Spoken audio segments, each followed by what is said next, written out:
Praise the Lord. तो आइए हम पवित्र शास्त्र में से एक वचन को हम ध्यान करेंगे। मत्ती का पुस्तक अध्याय 7 और वचन 7 ऐसा कहता है कि मांगो तो तुम्हें दिया जाएगा, ढूंढो तो तुम पाओगे, खटखटाओ तो तुम्हारे लिए खोला जाएगा। यहाँ पर इस वचन में हम 3 कार्यों को हम देखते हैं, मांगना, ढूंढना और खटखटाना।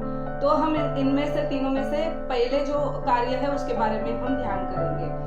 मांगो तो तुम्हें दिया जाएगा कर परमेश्वर का वचन कहता है। हम में से हर एक मांगते हैं हमारे जीवन में, हर एक हम अपने कंडीशन में, अपने बुरे स्थितियों में, हालातों में और अच्छे समय में अपने मन की इच्छा के अनुसार, अपने मन के भावनाओं के अनुसार हर एक हम मांगते रहते हैं। मगर हमें किस रीति से मांगना चाहिए और कैसे मांगना चाहिए कर हम देखें। एक बार एक पिताजी अपने 2 साल के बच्चे को लेकर वो मेला घुमाने के लिए उसे लेकर जाते हैं। तो वहाँ पर जो भी दिखता है वो बच्चा जिद करता है और पिताजी से मांगता है।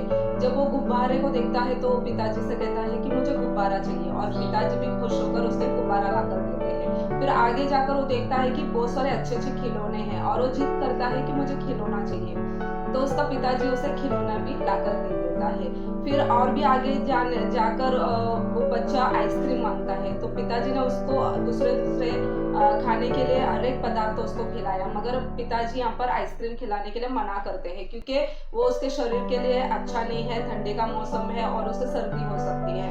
मगर वो बच्चा मानने के लिए तैयार नहीं है, बहुत ही जिद करता है। तो पिताजी सोचते हैं चलो इसको आइसक्रीम लाकर दे देंगे, तो पिताजी भी उसे आइसक्रीम लाकर दे देते हैं और बच्चे भी उसे खाकर बहुत ही खुश हो जाता है।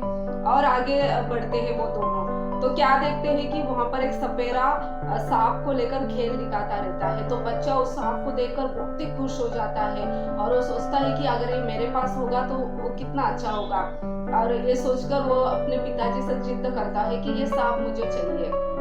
मगर पिताजी उसको बहुत ही मना करते हैं, नहीं बेटा ये तेरे जीवन में तेरे लिए बहुत ही हानिकारक है, इसे मैं तुझे नहीं दिला सकता हूँ। मगर बच्चा मानने के लिए तैयार ही नहीं और समझने के लिए भी उसके पास शक्ति नहीं है, क्योंकि वो बहुत ही छोटा बच्चा है, 2 साल का है, उसे कुछ भी समझ नहीं है। सांप हमें क्या नुकसान कर सकता है और एक खेलने की वस्तु नहीं है, इसे हम घर पर रख नहीं सकते, इस बात को वो बिल्कुल जानता नहीं है, वो अनजान रहता है। फिर भी वो जिद करता है, वो सोचता है कि ये एक बहुत अच्छा खिलौना है जिसे मैं पाकर मैं बहुत खुश हो सकता हूँ। मगर पिताजी उसे बहुत ही मना करते हैं, वो बहुत ही जिद करता है, रोता है, मगर पिताजी उसे किसी भी कीमत पर उसे वो दिलाना नहीं चाहते थे और उसे वो पकड़कर लेकर उठाकर वो चले गए और बच्चा बहुत ही उदास हो गया। ऐसे ही फिर वो बच्चा फिर बड़ा होता है, वो 10 साल का होता है। जब वो 10 साल का होता है तो वो अपने पिताजी से शू मांगता है, अच्छे कपड़े मांगता है, तो पिताजी उसके बर्थडे में सब कुछ उसे दिलाते हैं। वो मांगता रहता, जो भी मांगता है, वीडियो गेम मांगता है तो पिताजी उसको दिलाते हैं। और फिर बाद में वो क्या करता है, स्मार्टफोन मांगता है, मगर पिताजी मना करते हैं। फिर वो कहता है कि मुझे साइकिल चाहिए, तो पिताजी उसको साइकिल दिला देते हैं। फिर बाद में वो कहता है कि नहीं, अभी मुझे ऐसा लगता है कि मैं बहुत स्मार्ट बन गया हूँ, बड़ा हो गया हूँ, मुझे अभी बाइक चाहिए। तो पिताजी बहुत ही मना करते हैं, बोलते हैं नहीं, तेरा उम्र नहीं है, जब तुम्हारा समय आएगा, जब तुम बड़े होगे तो तुम्हें बाइक क्या मैं कार भी दिला दूंगा, मगर अभी ये तुम्हारा उम्र नहीं है, तुम बाइक बिल्कुल भी चला नहीं सकते हैं और स्मार्टफोन भी तुम्हारे लिए, तुम्हारे जीवन के लिए वो अच्छा नहीं है, अभी तुमको समझ नहीं है, तुम बहुत छोटे हो। मगर बच्चा जिद करता है, फिर भी पिताजी उसे दिलाते नहीं है, तो वो बहुत ही उदास हो जाता है। फिर ऐसा ही दिन बीतता जाता है, बच्चा जवान हो जाता है। जवान होने के बाद अभी उसे बहुत समझ आ जाती है और उसे बिना मांगे ही उसके पिताजी उसे बाइक दिलाते हैं, उसे गाड़ी दिलाते हैं, तो ऐसे हर एक चीजों से उसके जीवन में उसको आशीषों से भर देते हैं। तो एक बार बच्चा अपना पढ़ाई सब पूरा करके वो जवान लड़का सब कुछ अपना डिग्री भी प्राप्त कर लेता है, तो वो अभी सोचता है कि मैं काम पे नहीं जाऊंगा, मैं अपना खुद का बिजनेस करूंगा। तो बिजनेस करने के लिए उसको पैसे की जरूरत रहती है, तो वो अपने पिताजी से जाकर मांगता है, कहता है कि अभी मैं एक दुकान खोलूंगा, मुझे बिजनेस करना है और मैं उसमें मैं प्रॉफिट कमाऊंगा और अपने जीवन में उन्नति बढ़ोतरी पाऊंगा। तो पिताजी वो बताता है कि मैं इस तरह का दुकान खोलने वाला हूँ, तो पिताजी भी खुश हो जाते हैं और उसको उस दुकान खोलने के लिए, इन्वेस्ट करने के लिए उसको पैसा दे देते हैं और वो लड़का अपने जीवन में उस कार्य को कर वो आशीष की ओर बढ़ता है। मगर जैसे ही वो साल बीतते जाता है उसके जीवन में कुछ भी उन्नति और परिवर्तन होता नहीं है, क्योंकि बिजनेस में वो हर समय लॉस को प्राप्त करते ही जाता है, उसके जीवन में लॉस आती है। तो ऐसे बहुत सारे सिचुएशन में उसके पिताजी भी उसका बहुत सहायता करते हैं, मगर अंत में बुरे संगतियों के साथ मिलकर उसके फ्रेंड्स उसको एक निर्णय बताते हैं कि इन दिनों में ऐसे ऐसे दुकानें चलेगी नहीं, तुझे क्या करना चाहिए, तुझे एक वाइन शॉप रखना चाहिए।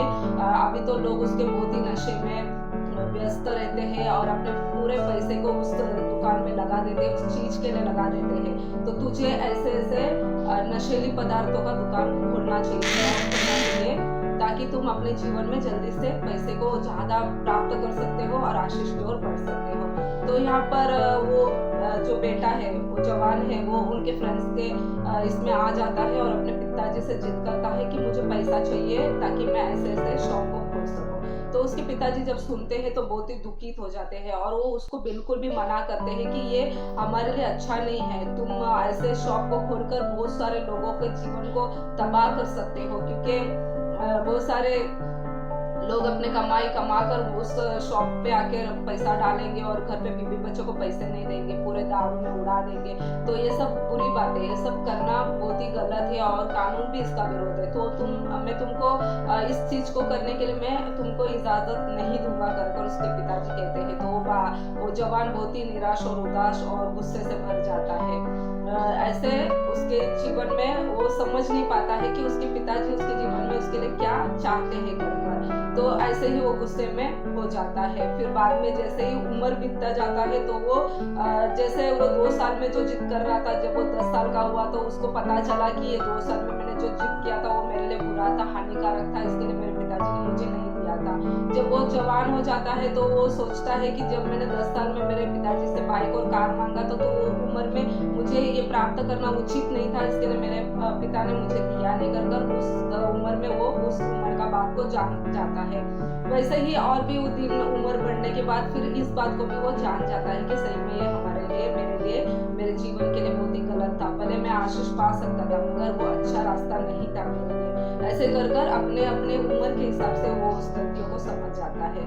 इसी तरह मेरे प्यारे भाइयों और बहनों, हमारे जीवन में भी हम बहुत कुछ परमेश्वर से मांगते हैं, बहुत कुछ मांगते हैं। हमारा बहुत सारा सपना रहता है, ख्वाहिश रहता है। हमारा सपना को पूरा करने के लिए कुछ चीजों को हम परमेश्वर से मांगते हैं और बहुत समय हमें मिलता भी है और कभी कभी ऐसा होता है कि बहुत बार हमें नहीं भी मिलता है, तब हम बहुत ही उदास और निराश हो जाते हैं। हम सोचते हैं कि परमेश्वर हमने कितने सालों से ये चीज को हमने मांगा है मगर परमेश्वर ने हमें अभी तक नहीं दिया है, क्यों परमेश्वर हमें देते नहीं है, हम तो अच्छे ही चीज मांग रहे हैं। ऐसे कर हम सोच सकते हैं, मगर परमेश्वर हमारे जीवन में, हमारे लाइफ में हमारे लिए कौन से समय में क्या चीज को हमें देना है, क्या कार्यों को करना है, इन हर एक बातों को परमेश्वर जानते हैं और वो समय के अनुसार हमारे जीवन में वो कार्य करते हैं। ये हम भले इस समय में हम नहीं जानते होंगे मगर आने वाले दिनों में हम जरूर ये समझ जाएंगे कि परमेश्वर ने वो हमारे लिए हानिकारक था, इसलिए उन्होंने उस समय वो कार्य हमारे लिए जो भी हमने मांगा था वो हमें दिया नहीं है। मगर परमेश्वर जानते हैं कि हमें कौन सी चीज की आवश्यकता है। देखो मत्ती का पुस्तक 7 और वचन 9 ऐसा कहता है कि तुम में से ऐसा कौन मनुष्य है कि यदि उसका पुत्र उसे रोटी मांगे तो वह उसे पत्थर दे, या मछली मांगे तो उसे सांप दे। देखो हम कितना बुरे होकर भी हम अपने बच्चे को अच्छी वस्तु देना जानते हैं, उसी तरह हमारे बनाने वाले परमेश्वर जिसने हमें बनाया है वो हमारे जीवन में अच्छी वस्तु देने के लिए वो जानता है। मगर कभी कभी हम सोचते हैं कि हम मांगते हैं फिर भी हमें मिलता नहीं है, मगर हमारे जो मित्र है, हमारे पड़ोसी है, जो उन्होंने मांगा उनको तुरंत मिल गया, हमको क्यों नहीं मिलता है। आज उदास मत होइए, क्योंकि परमेश्वर ने उनसे कुछ अलग हटकर आपके जीवन में कुछ देने के लिए आशा रखा है और वो प्लानिंग करते हैं कि उनसे अलग आपको कुछ बड़ा से कुछ दे। तो इन दिनों में परमेश्वर की मनसा को जाने, उनके इच्छा के अनुसार उनसे हम मांगना सीखें और परमेश्वर ने हमारे जीवन में सही में बहुत बड़ा आशीष को रखा है। तो आज हमें उदास होने की कोई भी आवश्यकता नहीं है, क्योंकि परमेश्वर ने हमारे जीवन में बहुत सारा बड़े प्लानिंग कर रखा है। केवल हमको सिर्फ यही करना है कि प्रार्थना करना है और धीरज से हमें मांगना है, ताकि वो परमेश्वर हमें समय के अनुसार हमें दे सके और जो हमारी आशा है, जो हमारा सपना है, वो वो सब हकीकत में वो परमेश्वर हमारे हर एक हकीकत में हमें बदल कर परमेश्वर आशीष कर दे। तो निश्चय आपका सपना, आपका जो भी ख्वाहिशें है वो हकीकत में एक दिन जरूर बदलेंगे। पर में आपको लगता है कि हम बहुत साल से मांग रहे हैं, ऐसा नहीं है, जरूर आपकी आशा पूरा हो जाएगी, क्योंकि परमेश्वर ने तो ही अपने वचन में कहा है कि तुम्हारा आशा फिर कभी निराशा में बदलेगा नहीं। निश्चय हमारा आशा जरूर आशीष में बदलेगा, ये विश्वास रखिए और मांगते रहिए, धीरज रखिए। परमेश्वर निश्चय आपके जीवन में बड़े बड़े कार्य करने वाले हैं, और जो आपने मांगा नहीं है वो भी हर एक चीजों से आपको देकर आपको आशीष और तृप्त करेंगे, और परमेश्वर आपके परिवार को आशीष करें। धन्यवाद।